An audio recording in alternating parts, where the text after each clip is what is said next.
Alright, let's talk energy weapons. Compared to ballistic weapons, which are usually explosive or kinetic, therefore dealing more damage to shields or armor, energy weapons have a generic damage type that doesn't have a penalty or a boost against shields or armor. Energy weapons also tend to have higher accuracy and range compared to their ballistic counterparts. But without further ado, let's start off by ranking the smallest energy mounts and work our way up to the larger ones. Starting off, we have the tactical laser, which I'd say is one of the standard small options for the energy weapons. It has a very high range of 1000 and a flux efficient energy cost, and the trade for this range and flux efficiency is a lower damage than what you'd see on other weapons. The lower damage isn't too hard to stomach though, because you won't be using the tactical laser as a primary damage source. You'd be using it as a suppressive weapon that helps to build up soft flux on enemy shields or deal chip damage against armor. And I suppose now is a good time to bring up the concept of hard flux versus soft flux. Basically, most beam weapons are going to deal soft flux damage, which can be dissipated by a ship without it needing to drop its shields, as opposed to hard flux, which requires shields to be dropped in order for a ship to dissipate it. Dealing soft flux damage doesn't hold the tactical laser back too much though. It's a general purpose weapon with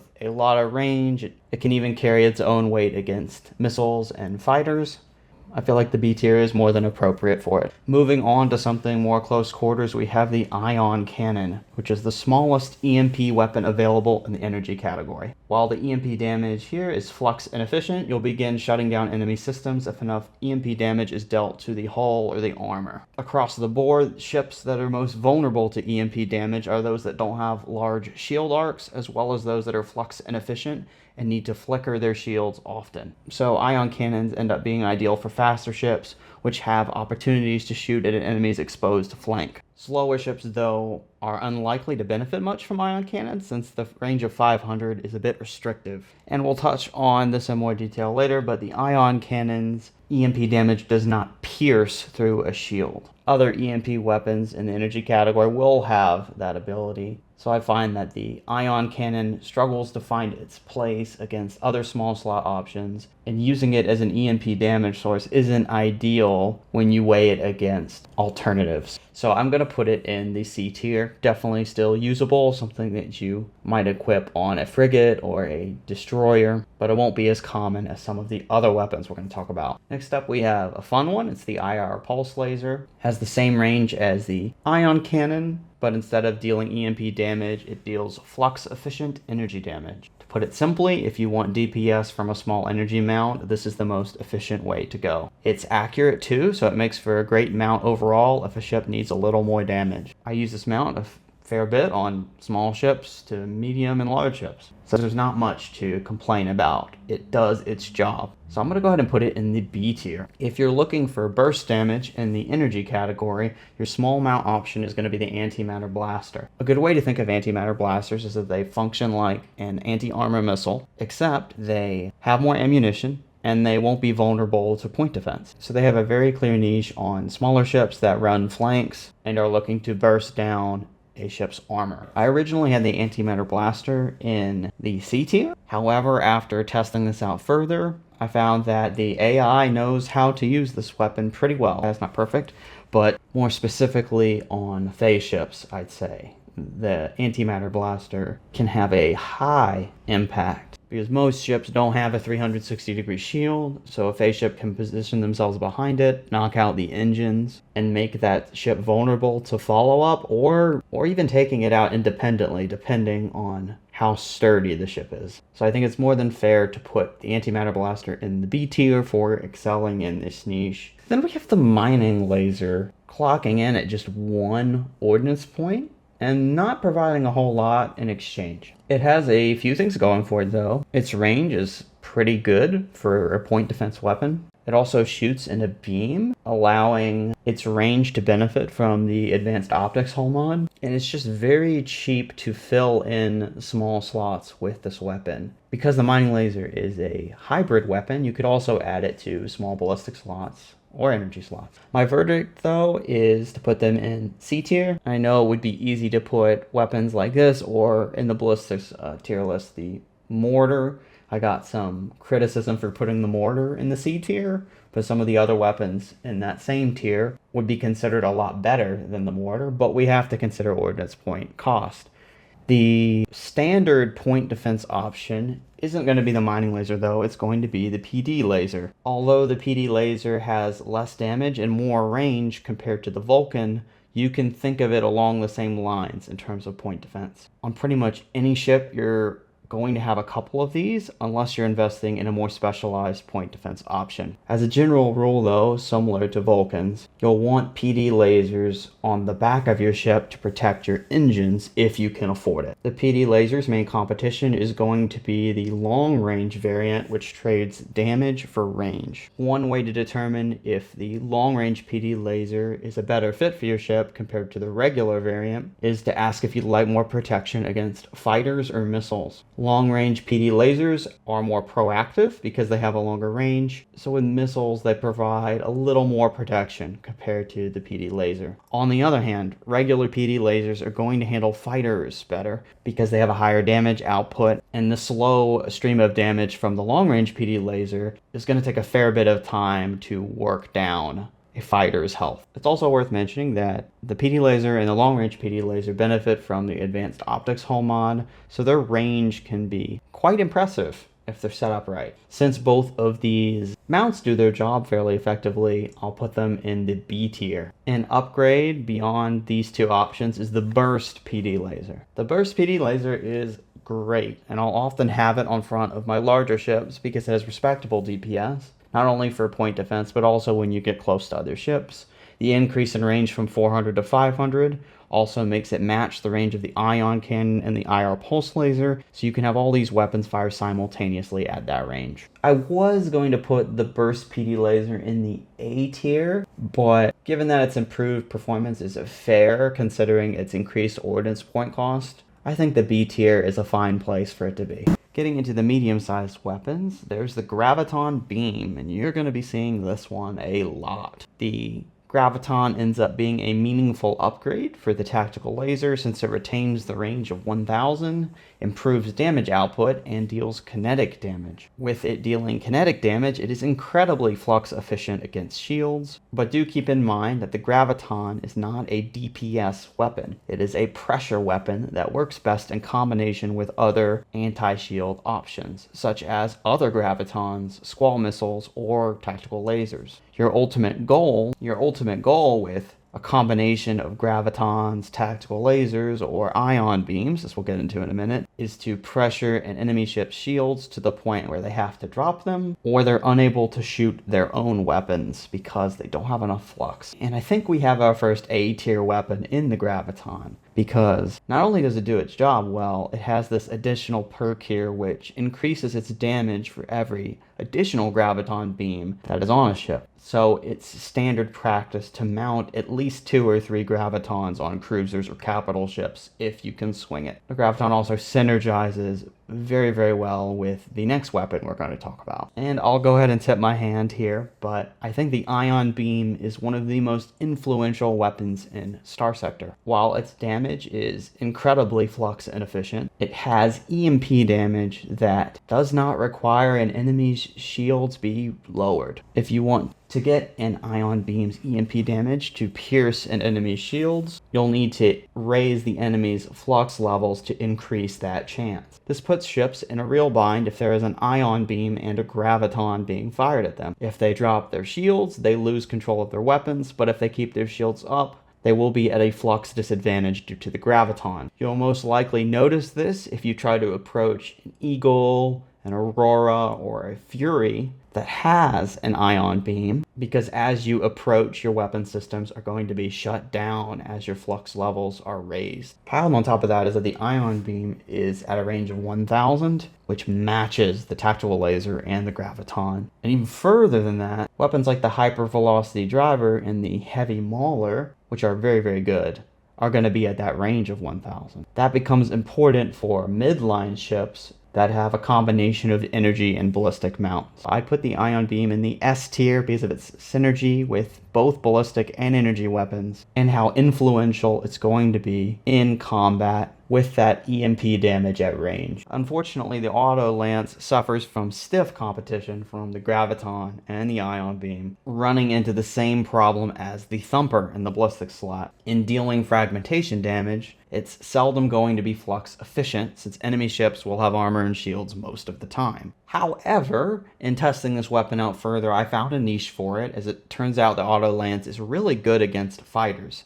It's pinpoint accurate, and given its long range, it can even take down fighters harassing nearby allies. In being a beam weapon, it can benefit from range boosting hull mods such as advanced optics to fire at smaller ships a great distance away. For example, against phase ships, it's useful to have a accurate long-range option which can fire at them when they're trying to recover their flux. With all that being said, I don't think the auto lance stands out enough, and the C tier is an appropriate place for it. Alright, so for the pulse laser, there is very little to complain about. You get a consistent amount of damage at a healthy flux cost. It doesn't have the range of a beam weapon, but it has just about everything else you could want. It can be tricky though if you have a pulse laser mixed in with beam weapons due to the range differences, so you'll want to evaluate how often your ship is going to be close enough to fire the pulse laser. Larger, slower ships, for example, might not get much value out of it, but anything smaller than a capital ship is possibly going to have a place for the pulse laser somewhere. So let's put it in the B tier.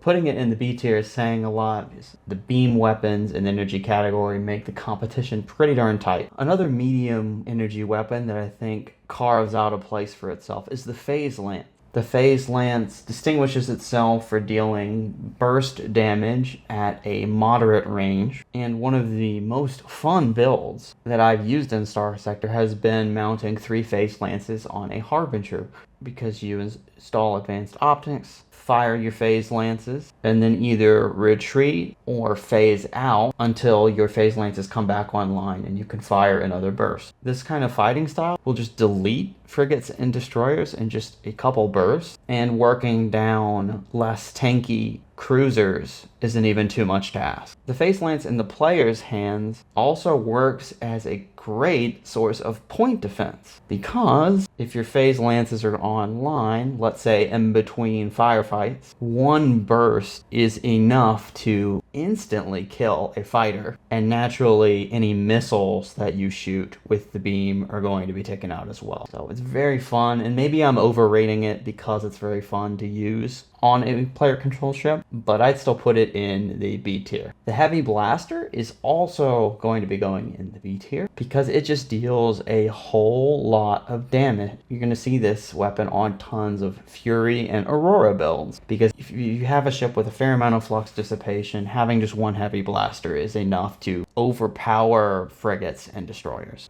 The damage is just so high. I can't put it higher than the B tier though, because it does its job, and exactly that. No more, no less. Next we have the kinetic blaster, and I wouldn't fault you for thinking that this weapon doesn't exist, because after taking a look through my own stash of weapons, I wasn't able to find a single one. That's because you can't buy this weapon on the market, and there isn't even a blueprint for it. So the only way to acquire one is to take down Sindri and Diktat fleets and hope you can loot a blaster off of them. I can save you the hassle though, in case you don't want to declare war on ExxonMobil. Kinetic blasters are by no means a game-changing weapon. They absolutely shred shields, dealing a high amount of kinetic damage, but the game clearly understands how important kinetic damage is, so this weapon has a horrible flux efficiency, making it so that if you do hit armor with this weapon, you're trading 1 damage point at a cost of 3.5 flux. Yikes. This makes the kinetic blaster's niche very small, similar to the heavy blaster, but more specialized. You'd need a ship that's got the flux budget for it, and the need for significant shield pressure, while at the same time you wouldn't be using gravitons or a pulse laser for that shield pressure. For me, this narrows down things. It's just too much for my taste, especially considering there are so many medium weapon options that are easier to fit in on ships. So I'm going to be putting it in the C tier. The mining blaster also has a tight niche as a source of burst damage against armor. It's also a hybrid weapon though, so you could put it on a medium ballistic or a medium energy mount. Functionally, the mining blaster performs similar to a needler except being anti-armor instead of anti-shield. With that damage boost that the mining blaster has against armor, it's gonna pack a punch. Admittedly, I hadn't tested the mining blaster out much until I started making this tier list, and in my eyes it rose a couple tiers. I was originally going to put it in the D tier, but after testing it and seeing how the AI performs with it, I think the mining blaster fits in the B tier nicely. It is something that you can certainly use effectively on a flagship, and the AI is pretty smart about shooting at the correct times and not spamming into shields. Last in the medium slot, we have the Ion Pulsar. I absolutely love this weapon. It deals burst EMP damage and can absolutely devastate an enemy's weapon systems in the blink of an eye. The main condition for the EMP damage having maximum effect is making sure that the pulsar shots get past the enemy's shield,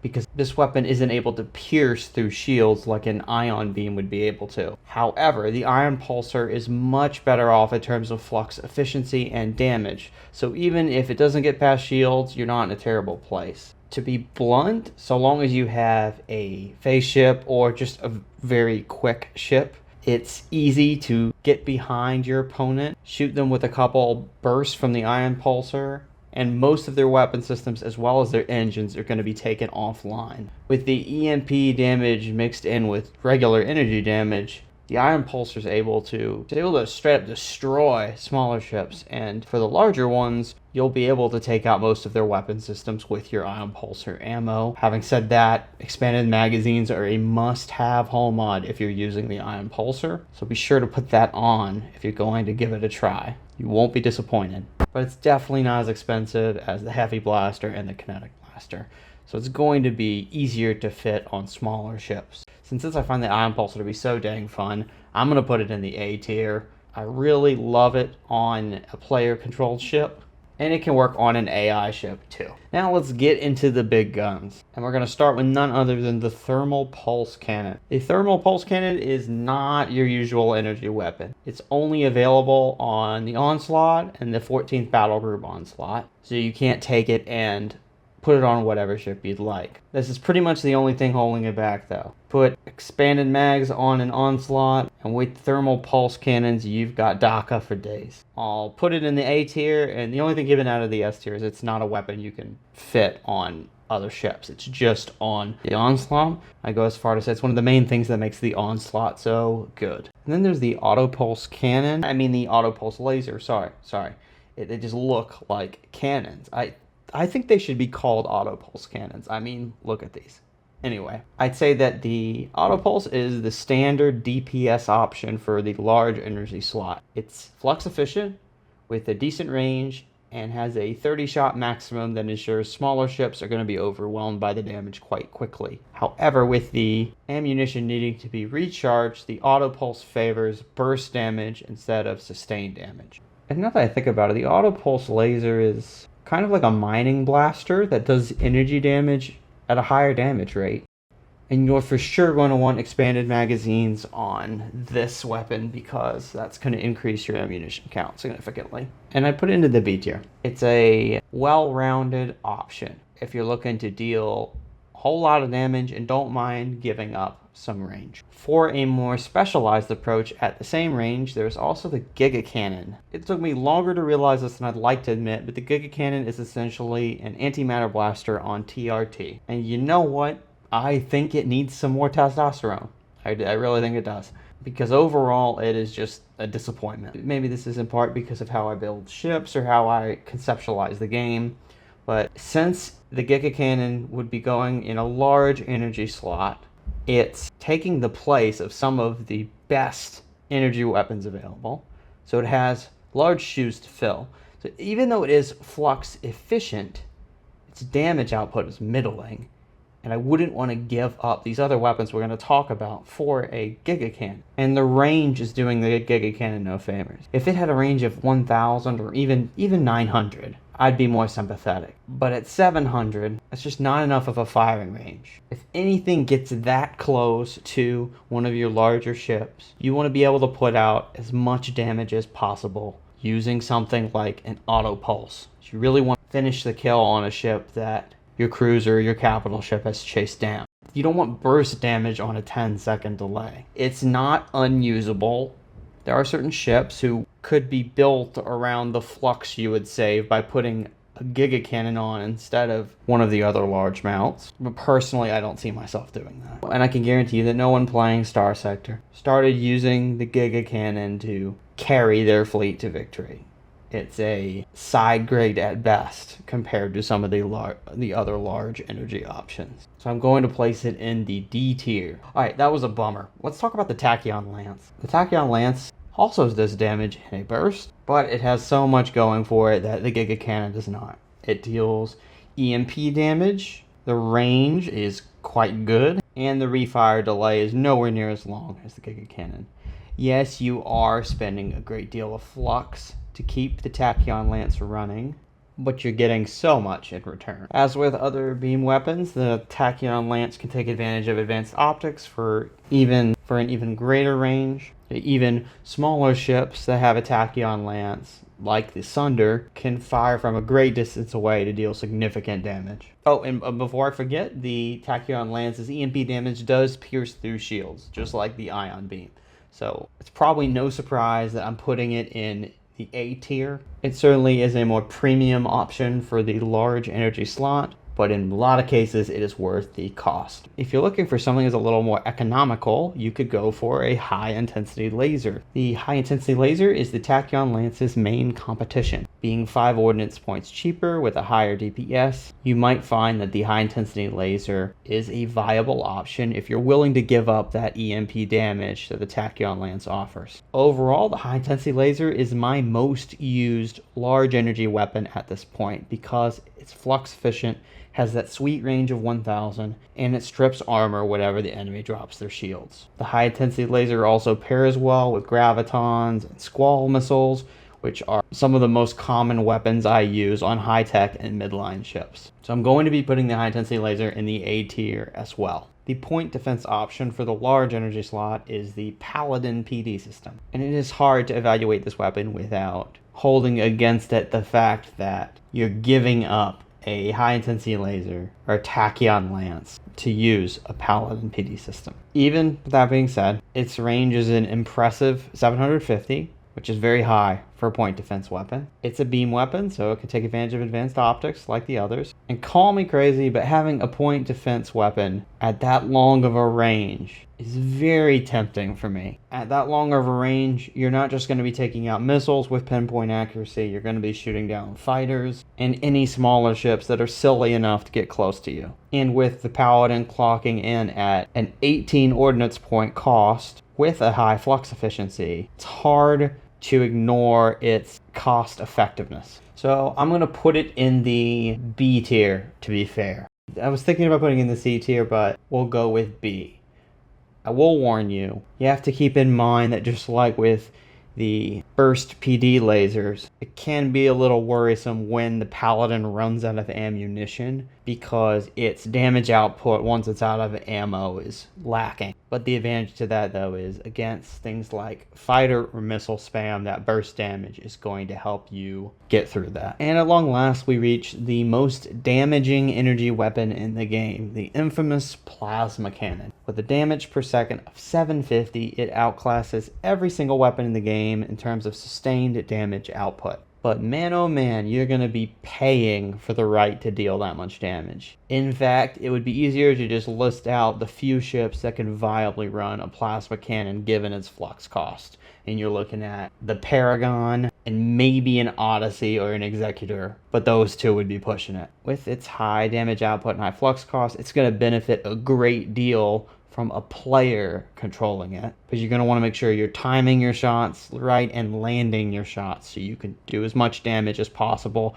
without stressing your shields. Despite the fact that I don't use the plasma cannon much, I'm still going to be putting it in the B tier because of that sweet damage and how useful it can be to have that kind of damage when your capital ships are being pushed by larger ships and by remnant ships. That's when you're going to want as much damage as you can possibly get. Oh, and then there's always one that we forget. This is the heavy burst PD laser, and it's effectively an upgrade from the small version of it. Let's go ahead and put that in the B tier. It is quite good, just like its smaller counterpart. But yeah, these are my rankings for energy weapons in Starsector. I like how it looks. Let me know what you think in the comments section below, and I'll see you around. Take it easy.